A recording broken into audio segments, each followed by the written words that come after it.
ada peribahasa yang mengatakan bahwa Anda tidak punya kesempatan kedua untuk membuat kesan pertama. Seringkali kesan ini pertama datang dari kata-kata. Inilah topik pembahasan saya hari ini mengenai LPS atau Lembaga Penjamin Simpanan. A few moments later.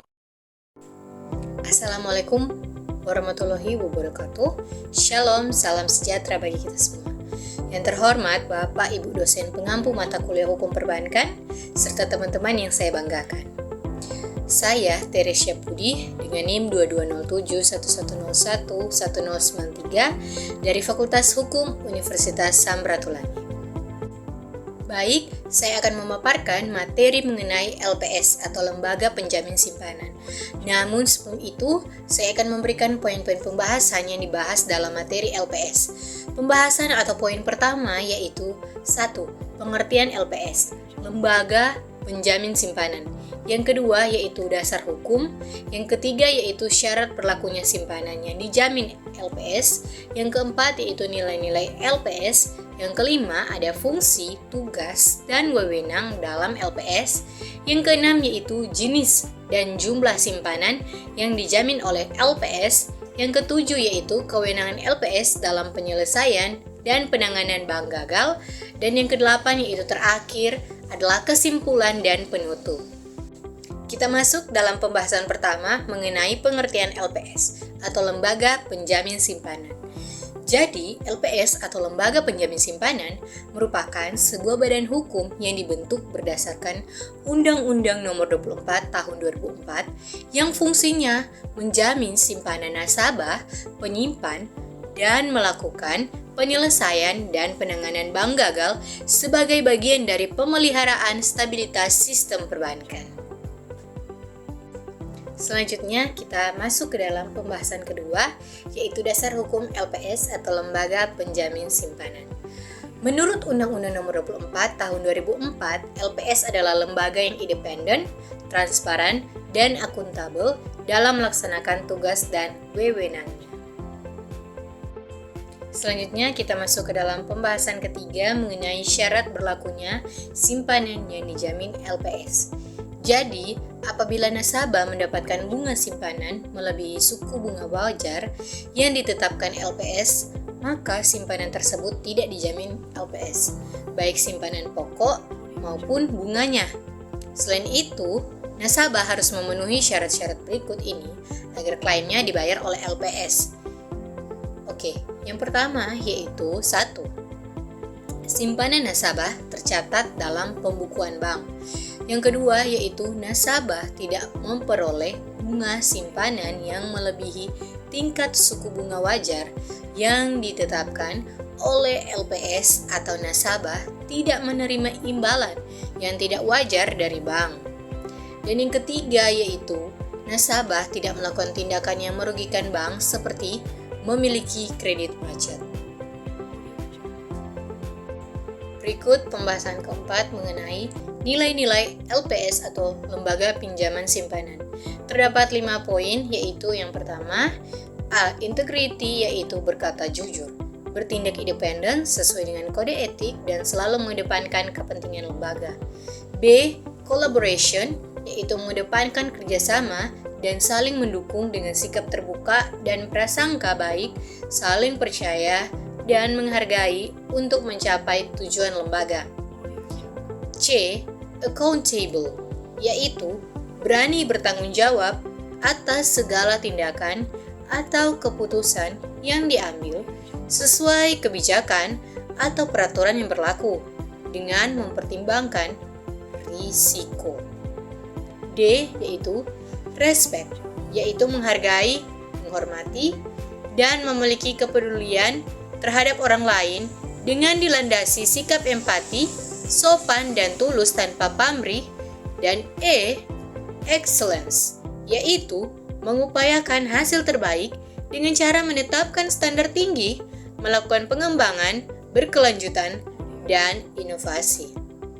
Pembahasan kelima mengenai fungsi, tugas, dan wewenang Lembaga Penjamin Simpanan. Fungsi Lembaga Penjamin Simpanan atau LPS yaitu A. Menjamin simpanan nasabah penyimpan. B. turut aktif dalam memelihara stabilitas sistem perbankan sesuai dengan kewenangannya.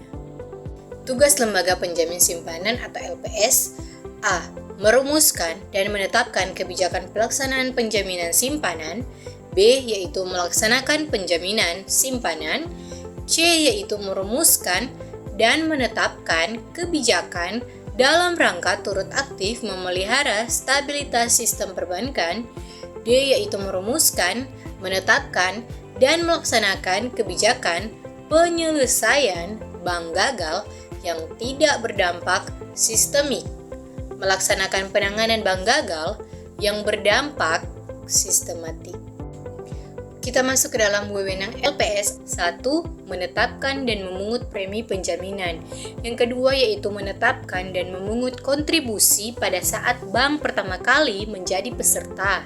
Yang ketiga yaitu melakukan pengelolaan kekayaan dan kewajiban data simpanan, nasabah, data kesehatan bank, laporan keuangan bank, dan laporan hasil pemeriksaan bank sepanjang tidak melanggar kerahasiaan bank. Yang kelima yaitu melakukan rekonsiliasi, verifikasi, dan atau konfirmasi atas data tersebut. Yang keenam yaitu menetapkan syarat, tata cara, dan ketentuan pembayaran klaim. Yang ketujuh yaitu menjatuhkan sanksi administratif. Selanjutnya, pembahasan keenam yaitu mengenai kewajiban bank terkait simpanan yang dijamin LPS atau Lembaga Penjamin Simpanan. Jenis dan jumlah simpanan yang dijamin oleh LPS yaitu 1. Jenis dan jumlah simpanan yang dijamin adalah giro, deposito, sertifikat deposito, dan tabungan atau sejenis. Yang kedua yaitu nilai simpanan yang dijamin setiap nasabah pada suatu bank maksimal terdapat 2 miliar. Yang ketiga yaitu nilai simpanan yang dijamin dapat diubah jika dipenuhi salah satu kriteria. Yang keempat yaitu terjadi penarikan dana perbankan dalam jumlah besar atau rush. Di dalamnya terdapat pembayaran klaim dan klaim yang tidak dibayar. Pembayaran klaim adalah pembayaran klaim penjaminan kepada nasabah paling lambat 5 hari terhitung sejak verifikasi dimulai. Jumlah simpanan yang layak dibayar ditentukan setelah dilakukan rekonsiliasi dan verifikasi selambat-lambatnya 90 hari setelah izin usaha bank dicabut. Klaim yang tidak dibayar yaitu poin pertama, data simpanan nasabah tidak tercatat pada bank. Poin yang kedua yaitu nasabah penyimpan merupakan pihak yang diuntungkan secara tidak wajar. Dan poin yang ketiga yaitu nasabah penyimpan merupakan pihak yang menyebabkan keadaan bank menjadi tidak sehat. Pembahasan ketujuh yaitu mengenai kewenangan LPS dalam penyelesaian dan penanganan bank gagal. Jadi ada poin yang pertama yaitu 1. Mengambil alih dan menjalankan segala hak dan wewenang pemegang saham.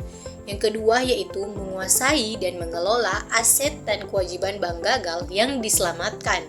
Yang ketiga yaitu menjual, mengalihkan aset tanpa persetujuan debitur atau kewajiban tanpa persetujuan kreditur.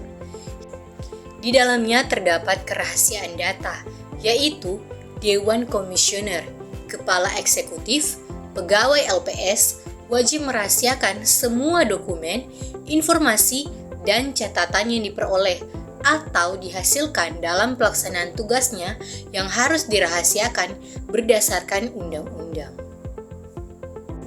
Oke, kita masuk ke dalam kesimpulan dan penutup. Kesimpulan mengenai LPS atau Lembaga Penjamin Simpanan merupakan lembaga independen yang berfungsi dalam menjamin simpanan nasabah penyimpan dan turut aktif dalam memelihara stabilitas sistem perbankan. Nah, besar harapan saya dari presentasi ini yaitu teman-teman dapat mengetahui materi mengenai LPS atau Lembaga Penjamin Simpanan yang fokusnya untuk menyelenggarakan penjaminan simpanan yang efektif dalam melindungi nasabah, melaksanakan resolusi bank yang efektif dan efisien, melaksanakan penanganan krisis melalui restrukturisasi bank yang efektif dan efisien, dan berperan aktif dalam mendorong dan memelihara stabilitas sistem keuangan nasional melalui organisasi yang kompeten. Akhir presentasi saya itu, jalan-jalan ke Amerika, pulangnya beli good time. Terima kasih atas perhatian Anda, and see you next time.